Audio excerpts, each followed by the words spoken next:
Ini adalah salah satu dari pandangannya, bukan salah satu dari kebenaran, tapi salah satu pandangan. Saya ingatkan kembali sebentar kita melaju kepada persoalan kaji usul sebelum kita masuk kepada pemahaman Gema 5.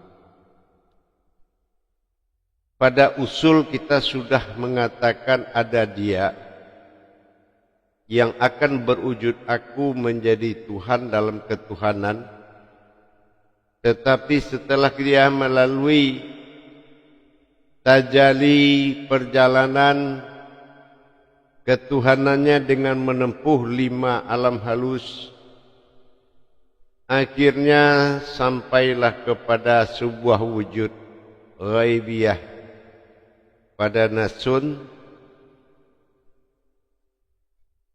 dan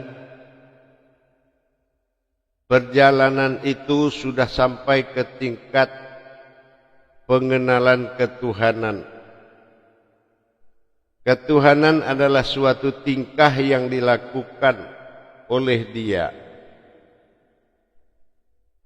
Tingkah yang dilakukan dengan menyebut dirinya aku sebagai uluhiyah Tuhan semesta alam, Rabb. Tapi pada waktu perjalanan demi perjalanan, bilangan kata demi kata telah kita ucapkan dalam perjalanan ketuhanan. Maka sampailah kita kepada sebuah kebenaran, yaitu sebuah kodrat usul yang ada sebelum semua ada.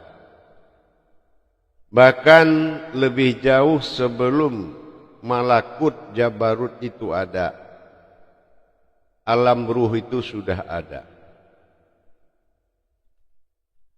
Yang dikatakan terjadinya suatu kata ruh itu bagi diri, bagi Tuhan, bukan sesuatu yang hidup.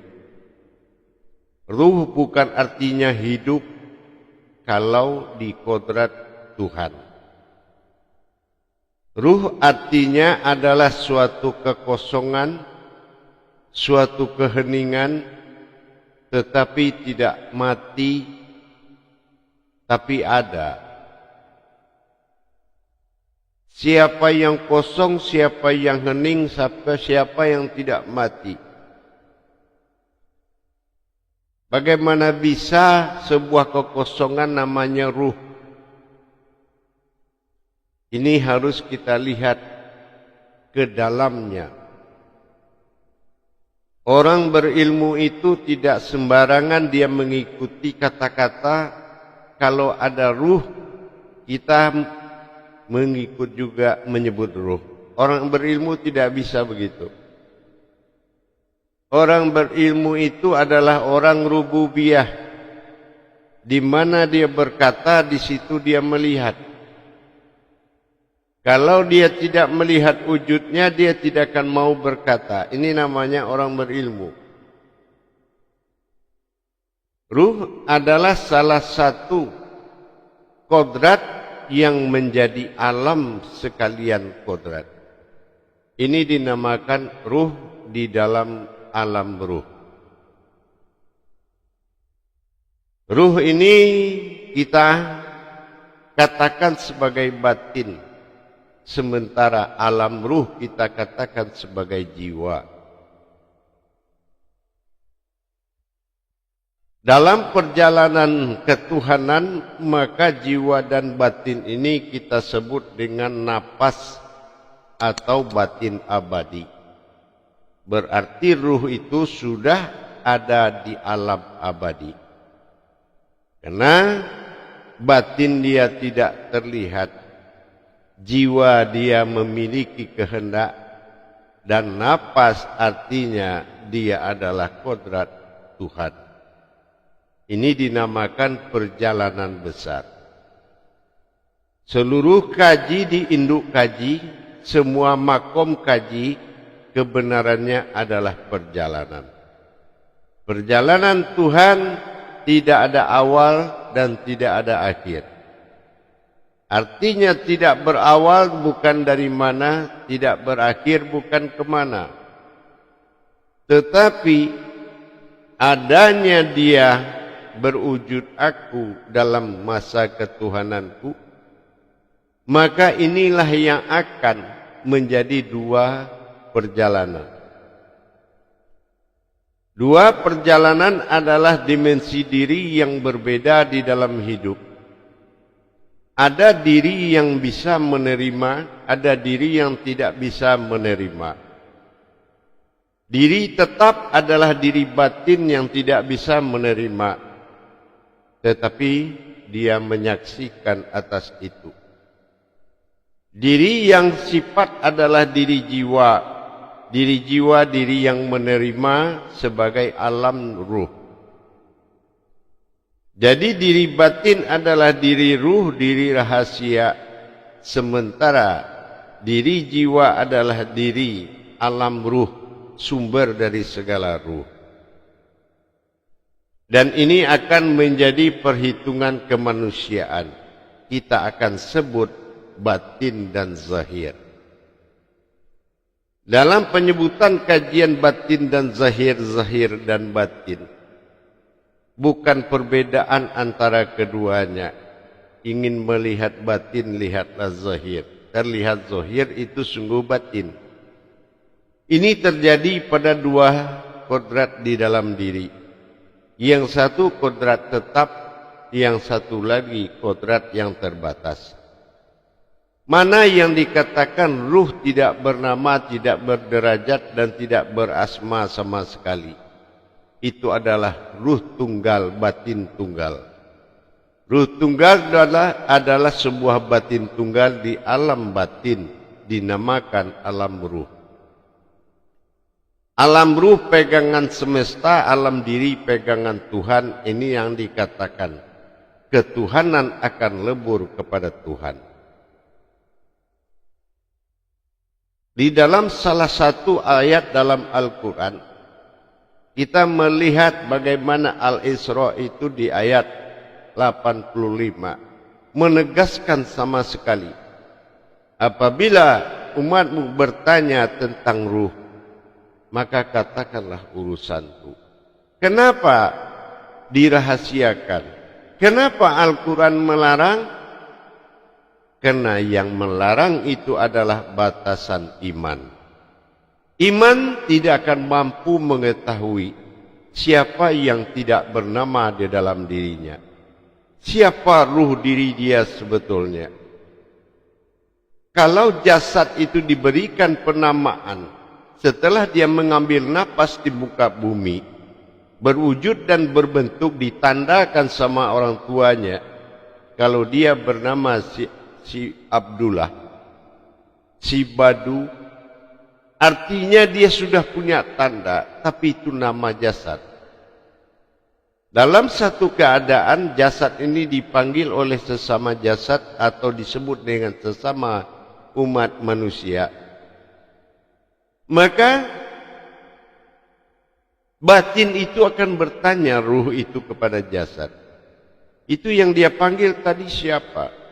Oh, itu namaku. Kalau kamu jasad punya nama, kenapa aku tidak punya nama? Nah, disinilah terjadi perbedaan rasa dan batin tadi. Maka disinilah setiap asma itu mengandung ketuhanan.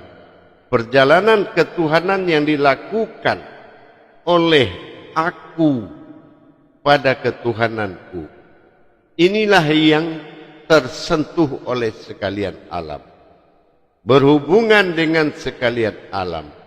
Tapi aku yang tidak tersentuh, ruh adalah sesuatu yang tak terukir. Bagaimana bisa kita menulis sebuah nama di tempat yang kosong? Jangankan terlihat, apalagi terbaca. Tetapi Apabila seseorang itu telah mencapai puncak kesadaran bahwasannya mana yang hakiki bagi dia, mana yang hakikat bagi dia. Hakikat bagi dia adalah aku Tuhan sekalian alam. Hakiki bagi dialah aku pada diriku yang tak bernama. Ini dinamakan satu kesatuan dalam jiwa dan dalam kodrat, yang mana jiwa adalah penampakan wujud raga, napas Tuhan dari sekalian alam. Sementara ruh itu adalah sebuah batin yang tersambung kepada alam batin. Artinya dia tak bersentuhan dengan apapun. Ini yang dikatakan berdirinya batin, berdirinya napas, terwujudlah jiwa. Napas batin jiwa itu bersatu dinamakan ruh.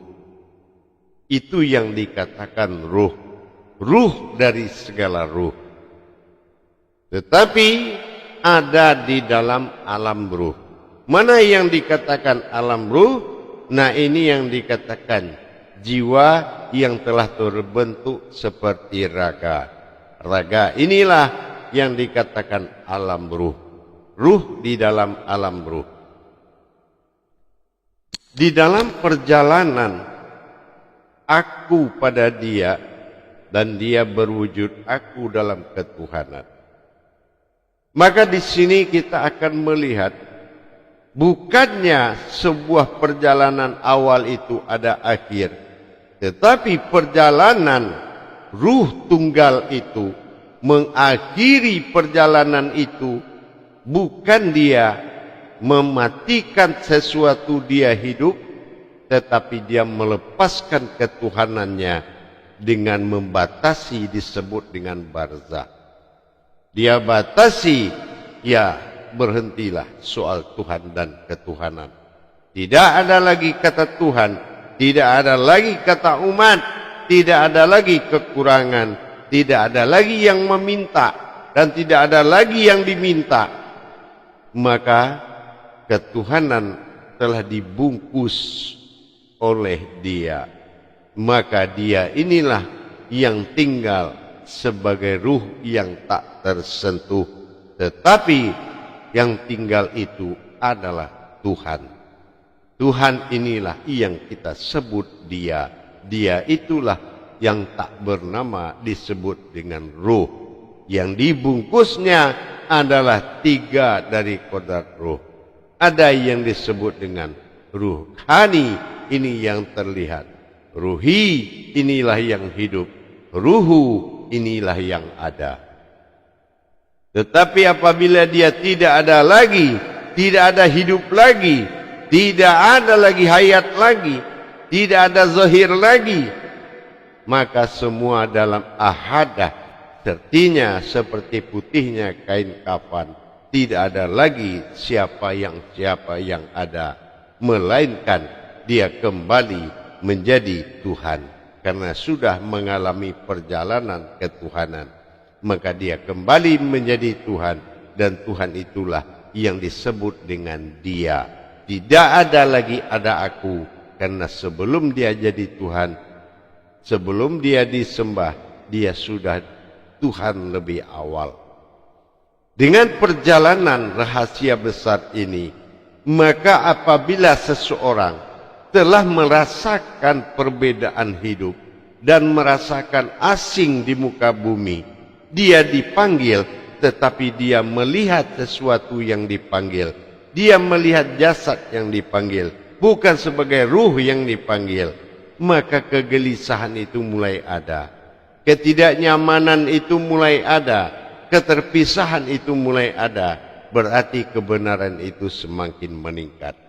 Tapi kalau dia masih dalam satu kodrat alam ruh, apabila namanya dipanggil, dia atas nama alam ruh dengan semuanya, dia include melihat, maka dia akan mengalami persoalan batin, persoalan ruhani, persoalan hati, karena sudah masuk dalam alam ketuhanan.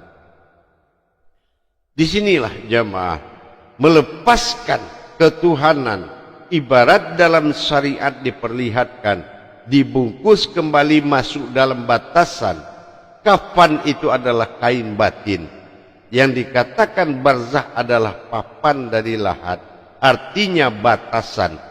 Batasan itu sudah ditutup, artinya tidak ada lagi ketuhanan, yang ada hanya Tuhan. Kalau sudah ada Tuhan, sudah batasan itu dibungkus, maka dia tidak akan lagi mengalami kekurangan. Dia tidak akan lagi mengalami sesuatu yang tidak ada. Tidak ada kata lemah, tidak ada kata tidak ada. Apapun semuanya, dia sudah siap dan maha ada dari segalanya. Inilah yang dikatakan lebur masa ketuhanan, wujud masa Tuhan, dan itu adalah dia semata. Ini adalah perjalanan ruh yang nyata. Dan dalam perbuatan kita dalam keseharian, apabila kita masih merasa kita yang dipanggil, bukan jasad yang dipanggil, maka kita masih termasuk ke dalam alam ketuhanan. Di situ ada seleksi-seleksi aktual.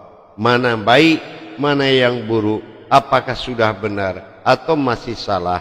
Ini akan menjadi pertimbangan hidup. Maka kenyamanan itu akan terusik. Orang yang sudah merasa asing di muka bumi adalah orang yang tingkat kebenaran dari Tuhan itu sudah datang. Artinya ruhnya sudah mulai menguasai.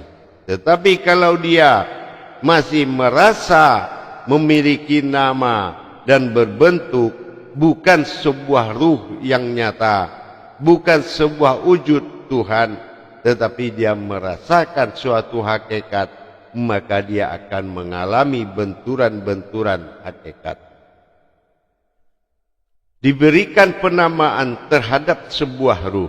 Siapa nama ruh? In kanat sahiyatau wahidatan fa izahum jama'ul ladaina muhdarud. Cukup dengan satu teriakan maka kembalilah semuanya. Artinya apa? Nama daripada sesuatu yang tidak bernama hanya ilahi, ketunggalannya yang maha tahu. Tapi buktinya saking halusnya keberadaan dari ruh tersebut, sehingga beberapa jumlah yang telah meninggalkan dan mendahului kita dalam dipanggil oleh sang ilahi, sang kholik, tetapi tidak ada yang mendengar suara panggilan itu kecuali hanya dia dan yang maha ada itu yang tahu. Inilah yang dikatakan nama ruh itu adalah hanya dia dan engkau yang tahu. Inilah jamaah. Dalam hal ini, dua perbuatan kekuatan di dalam diri tanpa kita sadari. Kekuatan yang tidak merespon dunia adalah maha tunggal dengan ruhnya. Dan maha ada pada kodrat alam ruhnya. Ini dinamakan dengan alam jiwa. Alam jiwa, alam jasad, alam raga yang terlihat. Maka apabila kita ingin menetapkan ketunggalan wahid, maka ahad adalah suatu pensaksian. Apabila kamu dipanggil, kamu harus menyaksikan jasadmu dipanggil. Apabila kamu berpikir, kamu harus menyaksikan jasadmu berpikir. Dan apabila kamu berjalan, kamu harus menyaksikan jasadmu berjalan. Artinya ini sudah mulai ada kesamaan. Tetapi kalau masih ada perbedaan, berarti sesuatu itu harus memilih salah satu, menggugurkan ketuhanan untuk mendirikan Tuhan yang maha ada dan apapun wujudnya dengan kemahaan adaannya. Dengan demikian kita sudah memperjalankan tingkat itu. Kemana dia pergi lagi? Mungkin dalam tahapan berikutnya. Tetapi tahapan untuk mendirikan Tuhan dari ketuhanan. Karena telah disampaikan, ketuhanan adalah fasilitas Tuhan. Ketuhanan adalah fasilitas Tuhan yang ada kepada umat. 5 alam ruh, 5 alam halus, dipersiapkan fasilitas. Jabarut telah tampil dalam masa lahutnya. Jabarut telah memperlihatkan ghaibiyah, wahidiyah, tetapi yang sebenar-benar itu adalah berdirinya hakiki, yaitu Tuhan yang disebut Dia. Dia itulah yang kita kasih dengan kata ruh. Ruh ini yang menjadi 3 bagian. Dia menjadi ruhi, ruha, dan ruhu. Maka inilah yang menyebabkan adanya 3 kodrat: batin, napas, dan jiwa. Sama-sama berwujud satu titik. Dalam pelepasan tidak ada kematian yang datang. Tidak ada juga kehidupan yang baru. Tapi melainkan lepasnya ketuhanan untuk menjadi Tuhan berwujud